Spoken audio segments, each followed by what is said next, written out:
ଟୁନି ଚଢ଼େଇ ଚନ୍ଦନପୁର ବଣରେ ରହୁଥିଲା। ସେ ବଣରେ ଥରେ ବାତ୍ୟା ହେଲା। ବାତ୍ୟା ଯୋଗୁଁ ବହୁତ ଗଛ ଭାଙ୍ଗି ପଡ଼ିଲା।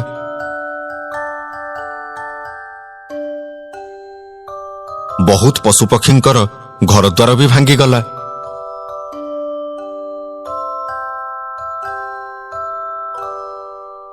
ଟୁନି ଚଢ଼େଇର ଘର ବି ଭାଙ୍ଗିଗଲା।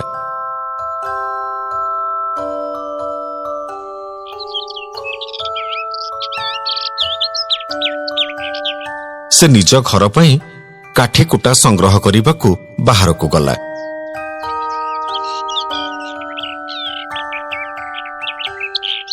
ସେ ଖଣ୍ଡେ ଡାଳ ଉଠେଇଲା ପରେ ଦେଖିଲା ତା ତଳେ ଗୋଟିଏ ସୁନା ମୁଦି ପଡ଼ିଛି।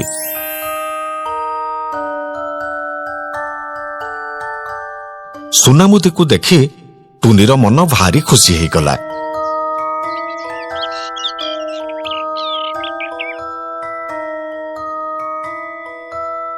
ଲାଗୁଛି ଭଗବାନ ଆଜି ମୋ ଉପରେ ଦୟା କରିଛନ୍ତି।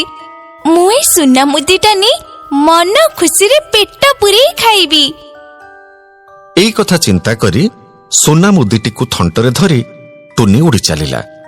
ହଠାତ୍ ଟୁନି ଦେଖିଲା ଗୋଟେ ଲୋକ ପସରାରେ ଚୁଡ଼ା, ମୁଢ଼ି, ମୁଆଁ ଇତ୍ୟାଦି ନେଇକରି ଯାଉଛି। ଟୁନି ଯାଇ ସେଇ ଲୋକ ପାଖରେ ପହଞ୍ଚିଲା। ଏ ଭାଇ, ଏ ମୁଦିଟା ନେ ଆଉ ମତେ ଗୋଟେ ମୁଢ଼ି ମୁଆଁ ଦେ। ଲୋକଟି ସୁନା ମୁଦି ଦେଖି ଆଶ୍ଚର୍ଯ୍ୟ ହେଇଗଲା। ଆଉ ମୁଦିଟି ହାତକୁ ନେଇ ଟୁନିକୁ ସାଙ୍ଗେ ସାଙ୍ଗେ ଗୋଟେ ମୁଢ଼ି ମୁଆଁ ଦେଇଦେଲା। ଟୁନି ବି ମନ ଖୁସିରେ ଉଡ଼ି ଚାଲିଲା ଆଗକୁ। ପାଟିରେ କୋଉଠି ନଈଟିଏ ପଡ଼ିଲେ ମୁଁ ଦାନ୍ତ ଘଷିବି, ତାପରେ ଯାଇ ଏ ମୁଢ଼ି ମୁଆଁଟା ଖାଇବି।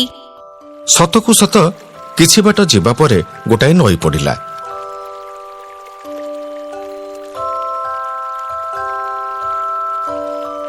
ଟୁନି ନଈ ପାଖରେ ତଳକୁ ଓହ୍ଲେଇଲା।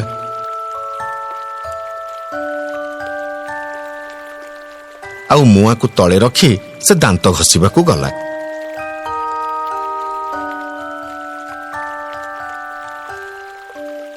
ଟୁନି ଦାନ୍ତ ଘଷିବାକୁ ଯିବା ପରେ ହଠାତ୍ ଦଲକାଏ ପବନ ଆସି ମୁଆଁଟିକୁ ଉଡ଼େଇ ନେଇ ପାଣିରେ ପକେଇଦେଲା।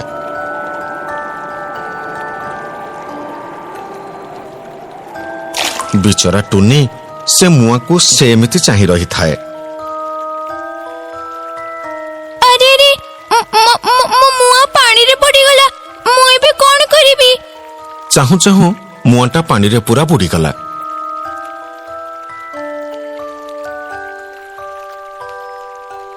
ଟୁନି କିନ୍ତୁ ବଡ଼ ବିକଳରେ ସେମିତି ମୁଆଁଟାକୁ ଚାହିଁ ରହିଥାଏ। ହେ ଭଗବାନ, କେତେ ଆଶରେ ମୁଁ ମୁଆଁଟା ଆଣିଥିଲି ଖାଇବି ବୋଲି, ଆଉ ତାକୁ ଏ ବଦମାସ ନଈ ଖାଇଗଲା। ଛାଡ଼ିବିନି ନଈକୁ। ତାକୁ ମୋ ମୁଆଁ ଫେରେଇବାକୁ ପଡ଼ିବ। ଟୁନି ରାଗି ଯାଇ ଖୁବ୍ ଜୋରରେ ଚିତ୍କାର କଲା। ଏ ମୂର୍ଖ ନଈ, ମୁଁ ବହୁତ କଷ୍ଟରେ ମୁଆଁଟା ଆଣିଥିଲି ଖାଇବି ବୋଲି, ଆଉ ତୁ ତାକୁ ଖାଇଦେଲୁ। ଭଲରେ ମୋ ମୁଆଁ ଫେରେଇ ଦେ କହୁଛି। ନଈକୁ ବି ବହୁତ ରାଗ ଲାଗିଲା। ତେଣୁ ସେ ବି ଛାଡ଼ିଲାନି। ସେ ଟୁନି କଥାର ଉତ୍ତର ଦେଲା। ମୂର୍ଖ ଚଢ଼େଇ, ମତେ ଦୋଷ ଦଉଛୁ ତୁ? ତୋ ମୁଆଁକୁ ପବନ ଉଡ଼େଇ ଆଣି ମୋ ଉପରେ ଛାଡ଼ିଦେଲା। ମୋର କିଛି ଦୋଷ ନାହିଁ ଏଥିରେ। ପବନ ନୁହଁ, ମୁଆଁ ଦେଖି ତୋର ଲୋଭ ହେଲା, ଆଉ ତୁ ମୋ ମୁଆଁକୁ ଖାଇଛୁ। ଦେ ମୋ ମୁଆଁ, ଫେରେଇ ଦେ। ନିଜ ସୀମା ଭିତରେ ରହ ଚଢ଼େଇ, ନହେଲେ କଣ କରିବୁ ତୁ? ତୁ କିଛି କରିପାରିବୁନି। ହେଲେ ମୁଁ କଣ କରୁଛି ଦେଖ। ଟୁନି ରାଗି ଯାଇ ନଈର ପାଣିତକ ଶୋଷିବାକୁ ଲାଗିଲା। କିଛି ସମୟ ଭିତରେ ନଈର ସବୁ ପାଣି ଶୁଖିଗଲା। ନଈରେ ଆଉ ଜମା ପାଣି ରହିଲାନି।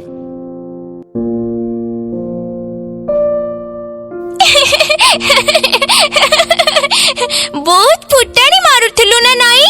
ଏବେ ବୁଝିଲୁ ତ ମୁଁ କଣ କରିପାରିବି? ଟୁନି ବଡ଼ ଖୁସିରେ ତା ମୁଆଁଟିକୁ ଆଣି ଖାଇଲା।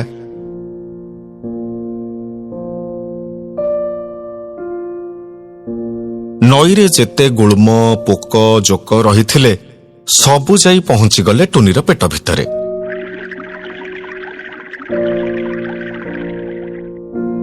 ଟୁନି ମନେ ମନେ ନିଜକୁ ବହୁତ ବିରାଟ ମନେ କଲା। ତାର ଗର୍ବ ବହୁତ ବଢିଗଲା ଯେ ସେ ପୁରା ନଈଟାର ପାଣି ପିଇ ଦେଇଛି। ସେଇ ବାଟ ଦେଇ ଜଣେ ଚାଷୀ ଯାଉଥିଲା। ଟୁନିର ଏତେ ବଡ଼ ପେଟ ଦେଖି ସେ ଖୁବ୍ ଜୋରରେ ହସିଲା। ଆରେ ଦେଖ ରେ ଦେଖ, ଏତେ ଛୋଟ ଚଢେଇଟାର କେତେ ବଡ ପେଟ। ବଦମାସ ଚାଷୀ, ମତେ ତୁ ଚିହ୍ନିଛୁ? ବହୁତ ବଡ ବଡ କଥା କହୁଛୁ ନାଇଁ? ହେଇ ଦେଖ ମୁଁ କଣ କରୁଛି। ଟୁନି କଣ କଲା ନା, ଚାଷୀକୁ ବି ନିଜ ପେଟ ଭିତରକୁ ଶୋଷି ନେଇଗଲା।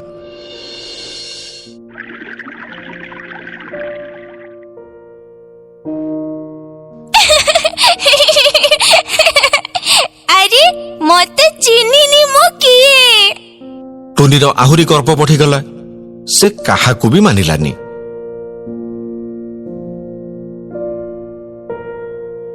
କିଛି ବାଟ ଉଡ଼ିଗଲା ପରେ ଟୁନିକୁ ଜଣେ ବାରିକ ଦେଖିଲା।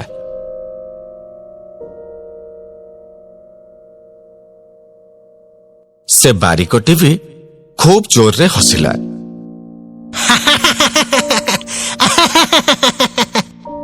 ମୂର୍ଖ ବାରିକ, କାହିଁକି ହସୁଛୁ? ତୋର ଏତେ ବଡ ପେଟ କେମିତି ହେଲା? ବଦମାସ, ତୁ ମତେ ଜାଣିନୁ? ମୋ ପେଟରେ ଗୋଟେ ନଈ ପଶିକି ଅଛି। ମୁଁ ନଈକୁ ଆଖି ପିଛୁଳାକେ ଶୋଷିଦେଲି। ନଈର ଜୀବ ଜନ୍ତୁ ପାଣି ସବୁ ମୋ ପେଟ ଭିତରେ।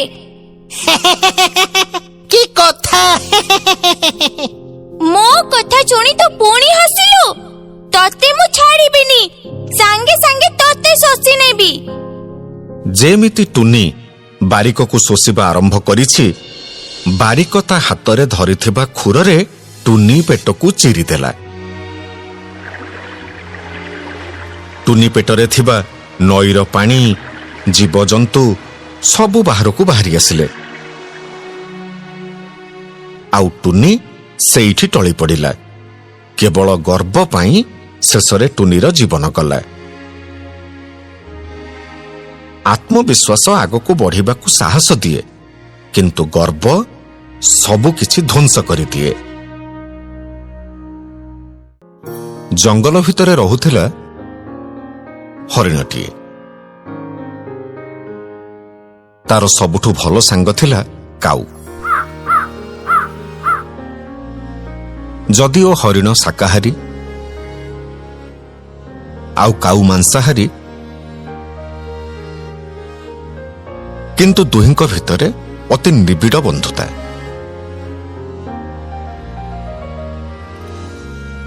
କେହି କାହାକୁ ନ ଦେଖିଲେ ଦିନଟିଏ ବି ରହିପାରନ୍ତିନି। କୋଉ ଜାଗାରେ ଭଲ ଘାସ ହେଇଛି,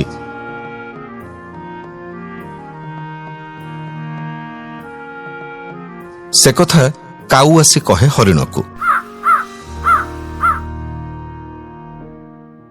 ଠିକ୍ ସେମିତି କୋଉ ଜାଗାରେ ପଶୁ ପକ୍ଷୀ ମରି ପଡ଼ିଛନ୍ତି, ହରିଣ ସେ କଥା ଆସି କହେ କାଉକୁ। ଦିନେ ହରିଣ ଚରୁ ଚରୁ ଗଭୀର ଜଙ୍ଗଲ ଭିତରକୁ ଚାଲିଗଲା। ହରିଣ ଚରୁଥିବା ବେଳେ ତାକୁ ଦେଖିଲା ଗୋଟେ ଧୂର୍ତ୍ତ ବିଲୁଆ। ଡଉଲ ଡାଉଲ ହରିଣକୁ ଦେଖି ବିଲୁଆ ମନରେ ଲୋଭ ଆସିଲା। ବିଲୁଆ ଭାବିଲା କେମିତି ବି ଯୋଜନା କରି ସେ ହରିଣ ସାଙ୍ଗରେ ବନ୍ଧୁତା କରିବ। ତାପରେ ସୁଯୋଗ ଦେଖି ତାକୁ ମାରିବ ଆଉ ତା ସୁଆଦିଆ ମାଂସ ଖାଇବ।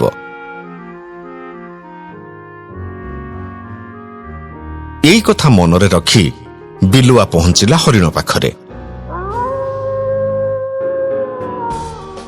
ବିଲୁଆକୁ ଦେଖି ହରିଣ ପ୍ରଥମେ ଚମକି ପଡ଼ିଲା, କିନ୍ତୁ ବିଲୁଆ କହିଲା, ଆରେ ଇଏ କଣ? ମତେ ଦେଖି ଏମିତି ଚମକି ପଡୁଛ କାହିଁକି? ମତେ ବିଶ୍ୱାସ କର, ମୁଁ ତୁମର କିଛି କ୍ଷତି କରିବିନି। ମୋର ବି ଆଗରୁ ତୁମ ପରି ଗୋଟେ ହରିଣ ବହୁତ ଭଲ ସାଙ୍ଗ ଥିଲା। ତାକୁ ରୋଗ ହବାରୁ ସେ ମରିଗଲା। ଆଉ ବିଶ୍ୱାସ କର, ତମେ ପୁରା ତାରି ଭଳି ଦେଖିବା ପାଇଁ। ତମକୁ ଦେଖିଲେ ମୋର ତାରି କଥା ମନେ ପଡୁଛି, ଆଉ ବହୁତ କାନ୍ଦ ବି ଲାଗୁଛି।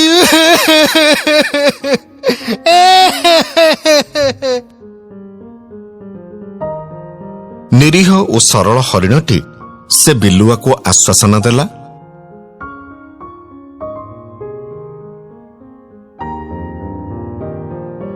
ଆଉ ଧୀରେ ଧୀରେ ତାଙ୍କ ଭିତରେ ବନ୍ଧୁତା ବଢିବାରେ ଲାଗିଲା। ସବୁଦିନେ ଦୁହେଁ ମିଶିକି ଚରାବୁଲା କରନ୍ତି।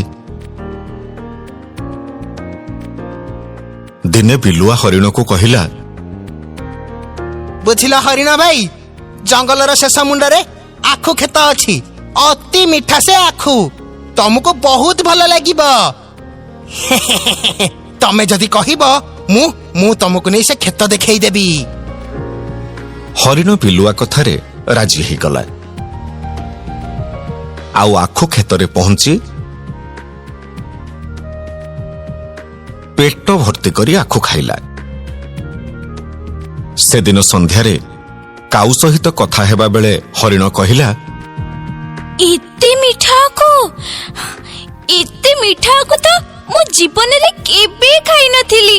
ସେ କଥା ଠିକ ଯେ ସାଙ୍ଗ, କିନ୍ତୁ ବିଲୁଆ ମହାଧୃତ, ତାକୁ ଟିକେ ଦେଖି ଚାହିଁ ଚଳିବୁ। ହଁ ସାଙ୍ଗ, ନିଶ୍ଚୟ।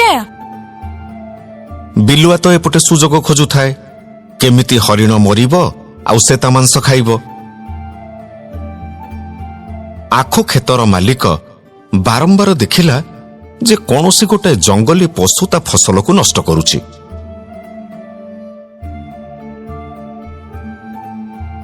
ତେଣୁ ସେ ତା କ୍ଷେତ ଭିତରେ ଫାଶ ବସେଇଦେଲା। ପରଦିନ ହରିଣ ଗଲା ଆଖୁ ଖାଇବାକୁ।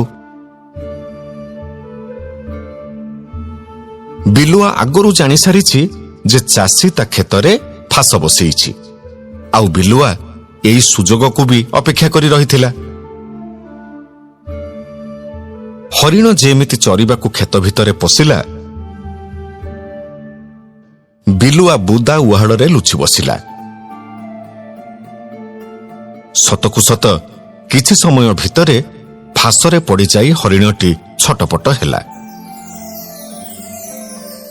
ବିଲୁଆ କିନ୍ତୁ ସେଇ ବୁଦା ଉହାଡ଼ରେ ଲୁଚି ରହି ହରିଣ ମରିବା ଯାଏ ଅପେକ୍ଷା କରି ବସିଲା। ସଞ୍ଜ ନଇଁ ଆସିଲା। ଜାଲରେ ପଡ଼ି ଛଟପଟ ହେଉଥାଏ ହରିଣ। ଏପଟେ କାଉକୁ ବଡ଼ ବ୍ୟସ୍ତ ଲାଗିଲା। ରାତି ଅଧଯାଏ ହରିଣ ନ ଫେରିବା ଦେଖି